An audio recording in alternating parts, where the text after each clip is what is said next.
दोस्तों इस वीडियो में हम 1 फरवरी को जो बजट पेश हुआ है उसके अंदर की जरूरी बातों को एकदम सिंपल तरीके से जानेंगे और इस बजट से जिन सेक्टर्स को फायदा होगा उन सेक्टर को कैसे आप आसानी से ढूंढकर उसमें इन्वेस्ट कर सकते हो, ये भी मैं आपको इस वीडियो में बताऊंगा। तो इस बजट में सबसे पहली और जरूरी चीज जो हमारी फाइनेंस मिनिस्टर ने मेंशन किया है वो ये है कि हमारे जो डायरेक्ट और इनडायरेक्ट टैक्सेस थे उसके अंदर कोई भी चेंजेस नहीं किए गए हैं। मतलब जो पहले टैक्सेस का रेट था वही अभी लगेगा। अब आप में से कुछ लोगों को शायद डायरेक्ट और इनडायरेक्ट टैक्स का नहीं पता होगा। देखो, डायरेक्ट टैक्स का मतलब होता है कि जिसमें डायरेक्ट टैक्स पेयर से टैक्स लिया जाता है। जैसे कि हम जैसे आम आदमी जो अपनी इनकम पे टैक्स देते हैं, यानी कि जो इनकम टैक्स देते हैं वो इनकम टैक्स डायरेक्ट, क्योंकि हम जैसे लोगों से लिया जा रहा है इसलिए वो डायरेक्ट टैक्स के अंदर आता है।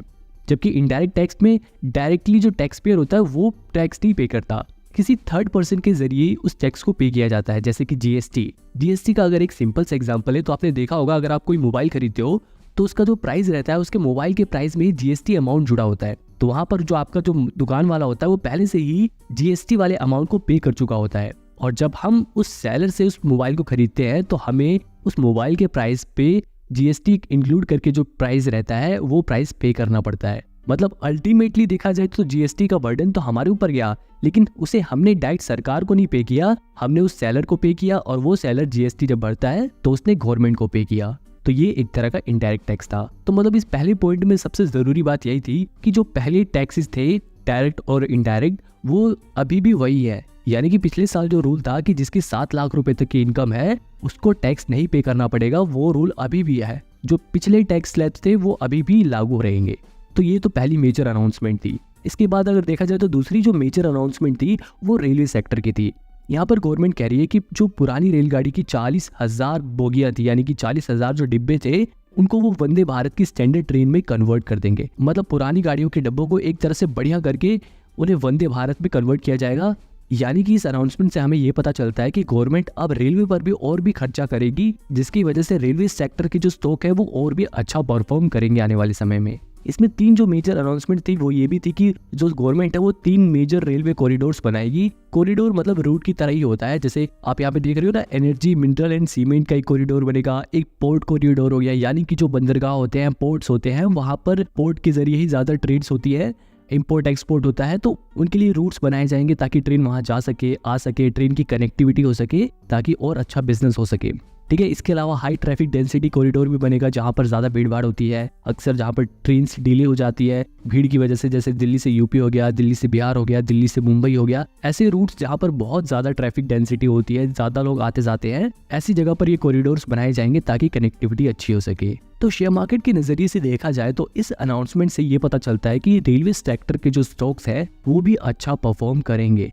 इसके अलावा अगली जो अनाउंसमेंट थी वो एनर्जी सेक्टर से थी, जिसमें सरकार ने अनाउंस किया है कि वो 1 करोड़ घरों की छत पर रूफटॉप सोलराइजेशन करेगी, यानी कि लोगों के घर की छतों पर सोलर पैनल्स लगाएगी ताकि सोलर एनर्जी जनरेट की जा सके, जिस सोलर एनर्जी का इस्तेमाल लोग अपने घरेलू इस्तेमाल में कर सकेंगे। और ये सोलर एनर्जी लगभग 300 यूनिट तक फ्री मिलेगी, जिससे हर साल लगभग 15 से 18,000 रुपए की बचत होगी लोगों की।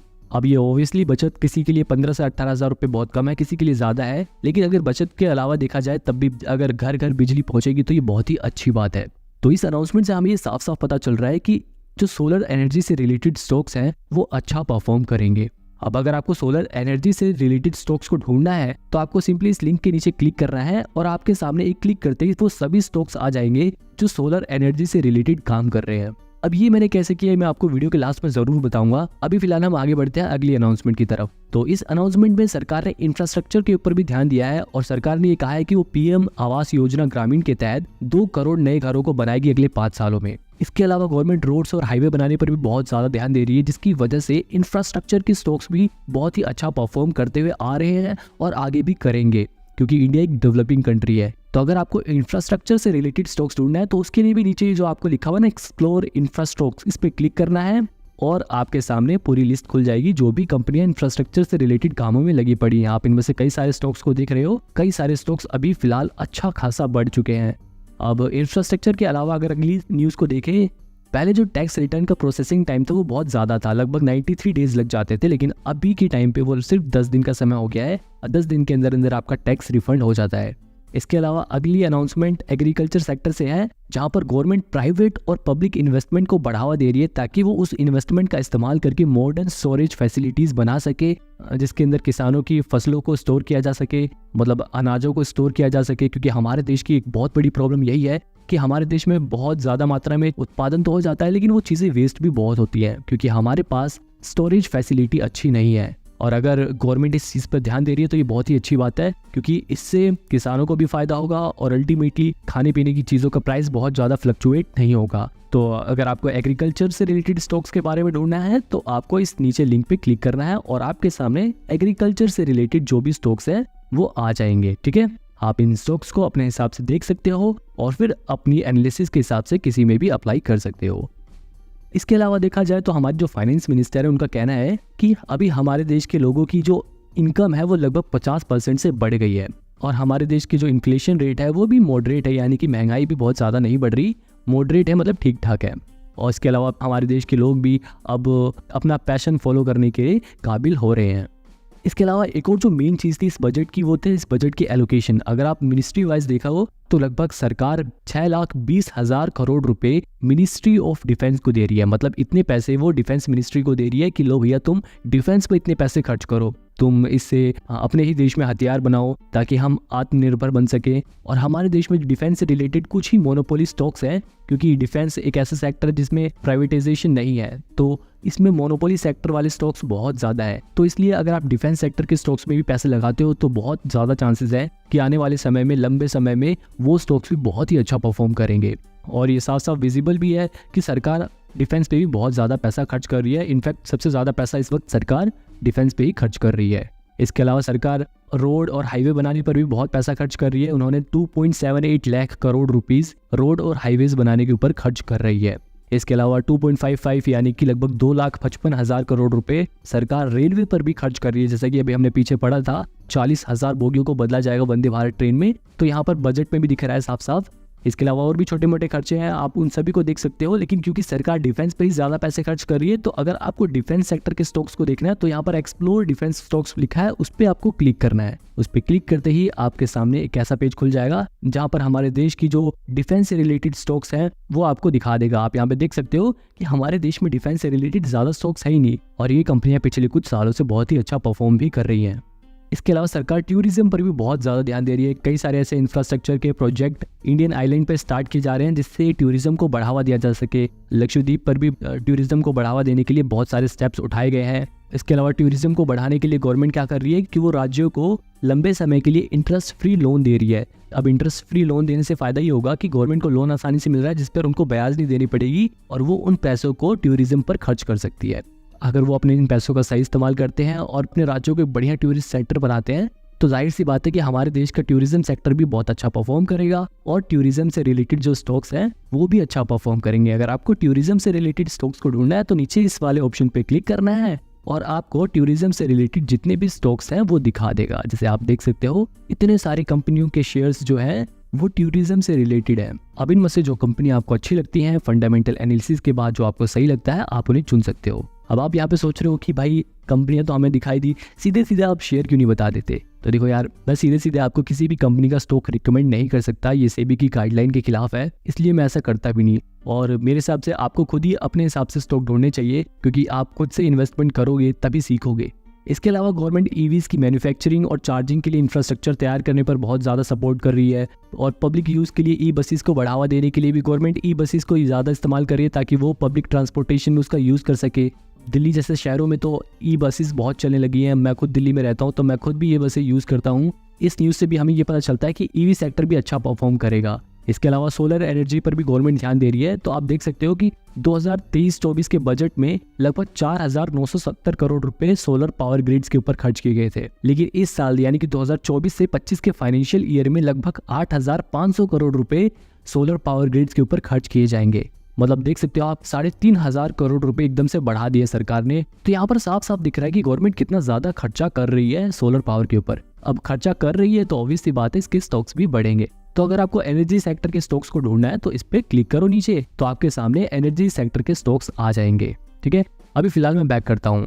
अब अगर रिन्यूएबल एनर्जी हर जगह पहुंचेगी, सेमीकंडक्टर्स और डिस्प्ले की भी जरूरत पड़ेगी। तो अगर इसके डाटा को देखा जाए तो 2023-24 में यानी कि पिछले साल तक 3000 करोड़ रुपए सेमीकंडक्टर्स और डिस्प्ले बनाने के लिए एलोकेट किए गए थे, लेकिन इस साल उसे ऑलमोस्ट डबल से भी ज्यादा कर दिया गया है। 6903 करोड़ रुपए इस साल यानी कि 2024 से 25 तक के फाइनेंशियल ईयर में खर्च करने के लिए एलोकेट किए गए हैं। तो मतलब आप ओवरऑल देख सकते हो कि गवर्नमेंट का डिफेंस, रिन्यूएबल एनर्जी, इंफ्रास्ट्रक्चर और रेलवे, इन 4 चीज़ों पर बहुत ही ज़्यादा ध्यान है। सरकार इन 4 सेक्टर पर बहुत ज़्यादा पैसे खर्च भी कर रही है। तो ये 4 सेक्टर्स बहुत ही ज़्यादा फायदेमंद होंगे आने वाले समय में। इसके अलावा गवर्नमेंट ने एक और अनाउंसमेंट करी है कि वो विड्रॉ कर लेगी आउटस्टैंडिंग डायरेक्ट टैक्स डिमांड को। अब ये क्या होता है, देखो यहाँ पे गवर्नमेंट ने अनाउंस किया कि फाइनेंशियल ईयर 2010 में जिन लोगों की लगभग 25,000 तक की टैक्स लायबिलिटी थी, गवर्नमेंट ने वो माफ कर दी। यानी कि जिन लोगों को 2010 में लगभग 25,000 रुपए तक टैक्स पे करने थे, वो गवर्नमेंट ने माफ कर दिए। ठीक है। सिमिलरली फाइनेंशियल ईयर 2011 से 2015 तक जिन लोगों की टैक्स लायबिलिटी 10,000 रुपए तक की थी, उनके टैक्स को माफ कर दिया गया है। अब इससे गवर्नमेंट का ये कहना है कि लगभग 1 करोड़ टैक्स पेयर को फायदा होगा। इसके अलावा गवर्नमेंट विंड एनर्जी के पोटेंशियल को बढ़ाने के लिए भी फंडिंग प्रोवाइड कर रही है। इसके अलावा गवर्नमेंट की ये कमिटमेंट है कि वो 2070 तक जीरो कार्बन एमिशन करे। मतलब कि अभी जितना कार्बन एमिशन हो रहा है, लेकिन इसके अलावा 2070 के बाद कोई भी फालतू कार्बन एमिशन नहीं होगा। अब ऐसा जब ही होगा जब हम ग्रीन एनर्जी को यूज करने लगेंगे। इसके अलावा हमारी फाइनेंस मिनिस्टर का कहना है कि अगले आने वाले 5 साल हमारे देश को एक विकसित देश बनाने के लिए, हमारे देश के डेवलपमेंट के लिए एक गोल्डन मोमेंट होने वाला है। तो इस स्टेटमेंट से आप साफ साफ पता लगा सकते हो कि अगर भारत बढ़ेगा तो इंडिया की कंपनीज भी बढ़ेगी, अगर इंडिया की कंपनीज बढ़ेंगी तो इंडियन स्टॉक मार्केट भी बढ़ेगा। इसके अलावा 2023-24 के फाइनेंशियल ईयर में जो हमारा फिस्कल डेफिसिट था वो 5.6% ऑफ जीडीपी था। अब आप सोच रहे होगी ये फिस्कल डेफिसिट क्या होता है। देखो, फिस्कल डेफिसिट का मतलब होता है कि जितने सरकार ने पैसे खर्च किए हैं उसमें से माइनस कर देंगे जितनी सरकार को कमाई हुई है। मतलब खर्चा करने के बाद जितनी कमाई हुई है उसको माइनस किया जाएगा, तो जो अमाउंट आएगा, जैसे मान लो सरकार ने 1,000 रुपए खर्च किए लेकिन उसकी कमाई सिर्फ 800 रुपए है। अब कमाई कम है और खर्चे ज्यादा किए सरकार ने, यानी कि जो 200 रुपए सरकार फालतू खर्च कर रही है वो फिस्कल डेफिसिट आ रहा है। तो यहाँ पर ये क्या बता रहा है कि हमारे जीडीपी का 5.8% फिस्कल डेफिसिट था 2023-24 में, लेकिन 2024-25 में वो फिस्कल डेफिसिट 5.1% होगा। तो आप देख रहे हो फिस्कल डेफिसिट कम होगा। तो यहाँ पर जितना फिस्कल डेफिसिट कम होगा उतना ही हमारे देश को फायदा होगा। इसके अलावा गवर्नमेंट का ये एम है कि वो फिस्कल डेफिसिट को 2025-26 में लगभग 4.5% तक ले आएगी, जो बहुत ही अच्छी बात है। तो ये ओवरऑल 1 फरवरी को जो हमारा इंटरिम बजट आया था उसकी सारी जरूरी डिटेल्स थी जो आपको पता होना जरूरी थी। तो अगर हम इस वीडियो को कंक्लूड करें तो आप देख सकते हो कि गवर्नमेंट का फोकस डिफेंस पर, रेलवे सेक्टर पर, इंफ्रास्ट्रक्चर पर और रिन्यूएबल एनर्जी पर ज्यादा है। तो अगर आने वाले समय में आप इन सेक्टर के स्टॉक पर पैसा लगाते हो और अगर आप सही शेयर चुनते हो तो डेफिनेटली आपको अच्छा रिटर्न भी मिलेगा। बस कोई भी शेयर खरीदने से पहले आप उसके ऊपर फंडामेंटल एनालिसिस जरूर करना। फंडामेंटल एनालिसिस कैसे करते हैं आप वो सीखने के लिए मेरी ये वाली वीडियो देख सकते हो। लोगों को ये वीडियो काफी पसंद आ रही है। मैंने ये बजट एक्सप्लेन करने के लिए ग्रो ऐप का इस्तेमाल किया था। अगर आप अपना ग्रो ऐप खोलोगे तो खोलते ही स्टॉक्स के बगल में जो ग्रो ऐप का आइकन बना हुआ है ना, इस आइकन पे आप क्लिक करोगे तो आपके सामने स्लाइड बाय स्लाइड ये पूरे बजट की जो मेन हाइलाइट्स थी वो आपको दिखा देगा। इसके नीचे ही आपको उन सेक्टर्स के स्टॉक्स को एक्सप्लोर करने का ऑप्शन मिलेगा, जिस पे क्लिक करके आप उस सेक्टर के सभी स्टॉक्स को देख सकते हो और अपनी पसंद के अनुसार, अपनी रिसर्च के अनुसार उन कंपनियों के शेयर में इन्वेस्ट भी कर सकते हो। अब ग्रो में यहाँ पर आपको बजट पता नहीं कब तक दिखाएगा, कुछ समय बाद हो सकता है यहाँ पर ये ना दिखाए, तब भी आप इन शेयर को आसानी से ढूंढ सकते हो। आपको बस अपने ग्रो ऐप पे थोड़ा नीचे आना है और यहाँ पर ऑल स्टॉक्स का जो ये ऑप्शन है ना, इस पे क्लिक करना है। इस पे क्लिक करते ही यहाँ पर आपको सबसे ऊपर ये फिल्टर वाला ऑप्शन दिख रहा है ना, इस पे क्लिक करना है। इसके बाद आपके पास फिल्टर अप्लाई करने का ऑप्शन आ जाएगा। यहाँ से आप जिस भी सेक्टर के शेयर को चुनना चाहते हो वो सभी सेक्टर्स दिखा देंगे। जैसे मेरे को एनर्जी सेक्टर चूज करना है तो मैं एनर्जी वाले ऑप्शन पे क्लिक करूंगा। अब इसके अंदर भी बहुत सारी कैटेगरीज हैं। इसके अंदर मैं जैसे पावर जनरेशन वाला चूज करना चाहता हूँ तो पावर जनरेशन वाले पे क्लिक करके मैं अप्लाई कर दूंगा। अब ऐसा करते ही मेरे पास उन सभी शेयर की लिस्ट आ जाएगी जो पावर जनरेशन से रिलेटेड काम करते हैं। इसके अलावा जिन लोगों का ग्रो ऐप में अकाउंट नहीं है उन लोगों को भी परेशान होने की जरूरत नहीं है। उन्हें बस गूगल पे उस सेक्टर को सर्च करना है। जैसे मैं सर्च करता हूँ renewable sector stocks in Indian stock market. ऐसा सर्च करते ही मेरे पास यहाँ पे देखो लिस्ट दिखा रहा है ना, इंडियन स्टॉक मार्केट के रिन्यूएबल एनर्जी वाले स्टॉक्स। इन स्टॉक्स को मैं जिस भी ब्रोकर का ऐप यूज करता हूँ उसमें सर्च कर सकता हूँ और उसका फंडामेंटल्स देखकर उसके बाद अपनी प्लानिंग के अकॉर्डिंग मैं उसमें इन्वेस्ट कर सकता हूँ।